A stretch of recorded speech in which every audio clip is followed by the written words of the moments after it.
যারা ২৪-এর চেতনার সাথে ৭১-এর কনফ্লিক্ট অনুভব করেন তারা মূলত অগণতান্ত্রিক শক্তি এবং এই দেশে তাদের মুক্তিযুদ্ধের চেতনার মিলিয়ন ডলারের ইন্ডাস্ট্রি আছে। আর গত ১৬ বছরে শেখ হাসিনা হাজার হাজার কোটি টাকা এই দেশ থেকে চুরি করছে। এই চুরি করার নাম কিভাবে মুক্তিযুদ্ধের চেতনা হয়? তাহলে হাসিনা যে ৩টা ইলেকশন চুরি করলেন এটা কেমন করে মুক্তিযুদ্ধের চেতনা হয়? আপনি আজকে মিডল ইস্টে তাকায় দেখেন, এক একটা দেশে ৫০ বছরের এক নায়ক চলতেছে, কিন্তু আমাদের দেশে শেখ হাসিনা একটা লম্বা সময় থাকছে, কিন্তু ১৫ বছর পরে আমরা তাদেরকে বিদায় করেছি। মুক্তিযুদ্ধের সময় শেখ হাসিনা কই ছিলেন? ওনার তো কন্ট্রিবিউশন নাই, কিন্তু উনি এই দেশে ১৫ বছরে ফ্যাসিবাদী শাসন করলেন। এবং আওয়ামী লীগের এই ফ্যাসিবাদী শাসনের পিছনে সবচেয়ে বড় যে জিনিসটা ওনারা ব্যবহার করলেন সেটি হলো মুক্তিযুদ্ধের চেতনা industry. Colour expert, George sap এবং মাইল্ড অন হ্যান্ডস টেকনোলজি সমৃদ্ধ অরিক্স ক্রিস্টাল ওয়াশ আপনার লন্ড্রি এক্সপার্ট। ১৯৭১ সালের মুক্তিযুদ্ধ হয়েছে ৭০-এর নির্বাচনের গণতন্ত্র না মানার কারণে। তাহলে গণতন্ত্রের চাইতে মুক্তিযুদ্ধের বড় কোনো চেতনা আছে? তাহলে হাসিনা যে ৩টা ইলেকশন চুরি করলেন এটা কেমন করে মুক্তিযুদ্ধের চেতনা হয়? আপনি ১৯৭০ সালের নির্বাচনে শেখ মুজিবের বক্তব্য পড়েন, ওনার বক্তব্যের ৭৫% হলো যে পূর্ব পাকিস্তানে কেন অর্থনৈতিক বৈষম্যের শিকার হইতেছে, কেন পশ্চিম পাকিস্তান এখানে ইনসাফ করতেছে না।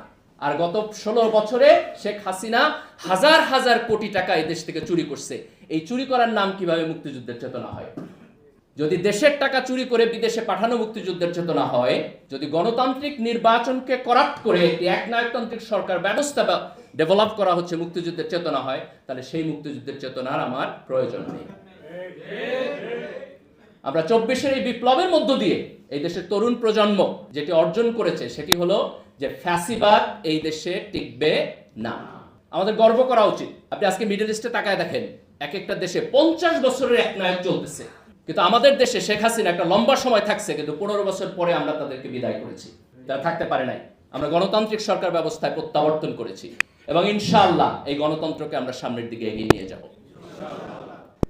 শেখ হাসিনার যে মুক্তিযুদ্ধ ইন্ডাস্ট্রি, এর সাথে এই দেশের যে আপামর জনসাধারণ মুক্তিযুদ্ধ করছে তার কোনো সম্পর্ক নাই।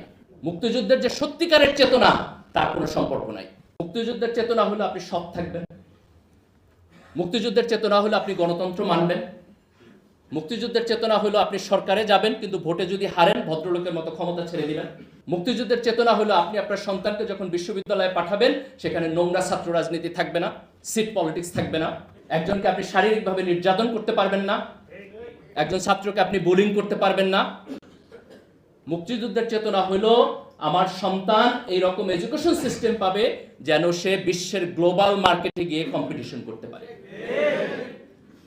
২৪-এর বিপ্লবের যে চেতনা সেটি মূলত মুক্তিযুদ্ধকে আওয়ামী লীগের যে দলীয়করণ এবং চেতনা ইন্ডাস্ট্রি তার থেকে মুক্তি দিয়ে এই দেশের জনসাধারণের কাছে ফিরিয়ে দিয়ে গেছে।